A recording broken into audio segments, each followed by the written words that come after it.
Maqaa kan ilmaa Afuura Qulqulluu Waaqayyo tokkoon ameen. Amantoonnii fi tajaajiltoonni akkasumas deeggartoonnii fi hordoftoonni Sinoodosii Oromiyaa Teessoo Phexros biyya keessaa biyya alaatti argamtan nagaa fi araarri Waaqayyoo bakka jirtanitti isiniif haa baay'atu. Jecha baga ayyaana hundeeffamaa Phaaphaasota Sinoodosii Oromiyaa waggaa lammaffaa fi hundeeffama Sinoodosii Oromiyaa Teessoo Phexros waggaa tokkoffaa nagaan geessan, nagaan ittiin nu ga'ee isiniin jenna. Akkuma beekamu Amajjii 14, 2016 ayyaaneffannaa waggaa tokkoffaa muudama Phaaphaasota Oromiyaa fi hundeeffama Sinoodosii Oromiyaa Teessoo Phexros geggeeffameen wal qabatee hidhaa fi reebicha dararama suukanneessaan kan irratti raawwatamee fi qormaanni hamaan ammana kan hin jedhamne keessaaf alaan nu mudatuyyuu Sinoodosiin Oromiyaa garuu xoofoo gidiraa kanaa hunda boodatti dhiisee kaayyoodhaa fi galma dhugaa qabatee ka'e bira ga'uudhaaf cichee waan hojjechaa tureef ga'ee ayyaana muudamaa abbootii Phaaphaasota Oromiyaa waggaa lammaffaa fi hundeeffama Sinoodosii Oromiyaa Teessoo Phexros waggaa tokkoffaa yommuu isin waliin kabajatu gammachuu nutti dhaga'amee kabaja guddaadhaan isiniif ibsuu jaallanna. Akkuma beekamu Amajjiin 14, 2015 uummata Oromoo warri Habashootaa amantaa da'oo godhachuudhaan waggoota hedduudhaaf bakka kamittiyyuu aangoo qabatee akka inni hin hojjenne afaan isaatiin akka hin tajaajilamne bu'uuraalee misoomaa kan akka mana barumsaa afuuraa argachuu qabu akka hin arganne godhamaa turee fi walqixxummaadhaan kanneen kana fakkaatanii fi rakkoolee bulchiinsa gaarii jalaa ba'ee guyyaa bilisummaa amantaa akka gonfatuuf ifni guddaan kan itti ba'eef waan ta'eef seenaa uummata Oromoo keessatti guyyaa addaa ta'ee bara baraan ni yaadatama. Kan biraan guyyaa kanaa kan yaadannuuf muudamni Phaaphaasummaa yeroo jalqabaatiif dachee Oromiyaa dachee uummata Oromoo irratti Phaaphaasota Oromootiin Oromoodhaaf kennamuun waan eegaleef nuuf guyyaa addaati. Dabalataanis eebbifamoon Abunaa Phexros yookaan abbaan keenyaa Phexros Magarsaa Badhaasaa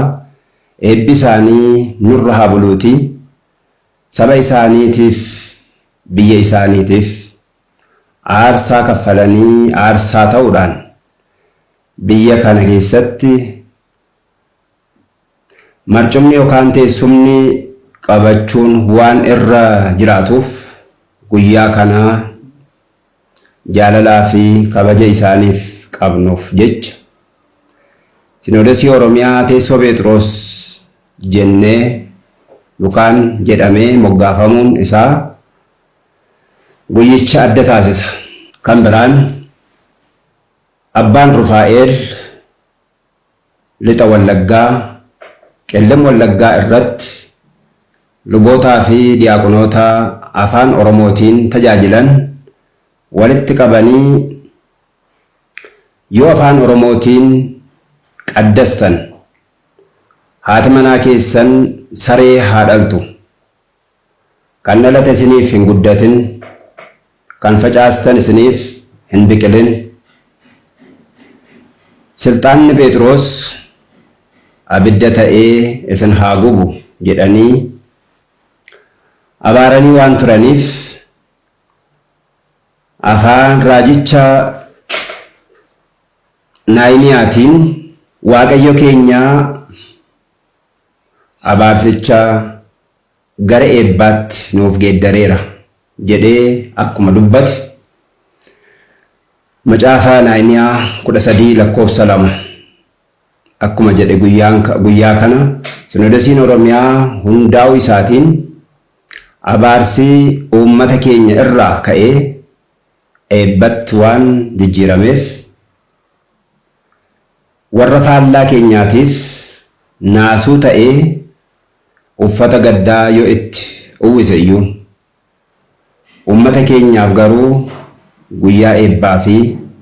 gammachuuti. Haa ta'u malee baay'ee kan nama gaddisiisuu yoo jiraate garuu guyyaa kanatti abboota muudamanii Phaaphaasummaa raawwataniif lakkoofsaan 26 ta'ullee kan waamaman baay'ee kan fo'aman garuu muraasa waan jedhuuf sababa adda addaatiin harcaatii mudateen yeroodhaa fi gammachuu uummata keenyaa gara gaddaatti deebi'uus macaafa raajicha Isaayyaas boqonnaa 1:9 irratti akkuma dubbatame Waaqayyo gooftaan maccaa hambaa yartuu ishee utuu nuuf hambisuudhaa baatee akka Sodoom in taana Gamooraas hin fakkaanne turre waan jedhuuf nutis sagalee kanaa abdii godhannee jabaannee itti fufneerra. Quuqama amantaa fi uummata keessaniitiif qabdaniif jecha dhugaa fi kaayyoo Sinodosii Oromiyaa teessoo Phexros qabatee ka'e qabattanii deeggarsaa fi tumsa barbaachisu taasisuudhaan mirga amantaa keessanii sababa falmattaniif qofaaf xiqqaadhaa haga guddaatti hidhaa fi reebichi dararamni gar malee kan isin irratti raawwatame akkasumas tajaajiltoonni hojii keessan irraa kaatanii kan ari'amtan galanni keessan guddaadha isiniin jenna. Ammas guyyaan hin darbinee fi halkan hin bariine hin jiru waan ta'eef jabaadhaa itti fufaa jechuun dhaamsa keenyadha. Akkuma kana faallaa kanaatiin kaayyoon Sinodosii Oromiyaa haqaa fi dhuga qabeessa ta'e utuu jiru namootni baay'een dantaa fi faayidaa mataa isaanii qofa bakkaan ga'uudhaaf warra shira xaxanii dhugaa fi haqa ummatichaa awwaalanii soba labsanii ummata keenya cabsaniif bitamanii gufuu kaayyoo kanaa ta'anii warra hojjechaa jiran jiraachuun isaanii kan wal nama gaafachiisu miti. Garuu dhaabbatanii ofaa ilaalan. Kanumaan wal qabatee keessumatti uummanni Oromoo kan inni gadi fageessee beekuu qabu sirni cunqursaanii fi gabroonfataan nuti ittiin qabaa jirru kun mana amantaa Ortodoksii Tawaahidoo da'oo godhatee gatiitti amantoota keenya irra kaa'atee yaada isaa itti fe'atee jiraachuu jalqabuun isaa jaarraa tokkoo fi walakkaa ol ta'uun isaa dagatamuun irra hin jiraatu. Kanaaf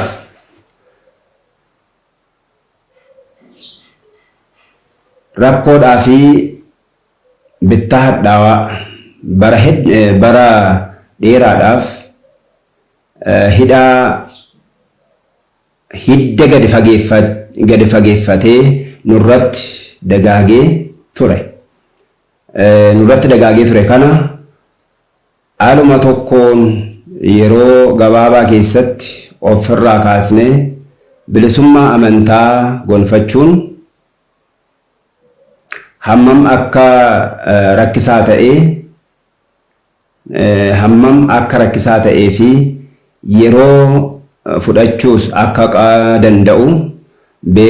beektanii kutannoo fi ejjennoo cimaa booda hin deebine qabaachuudhaan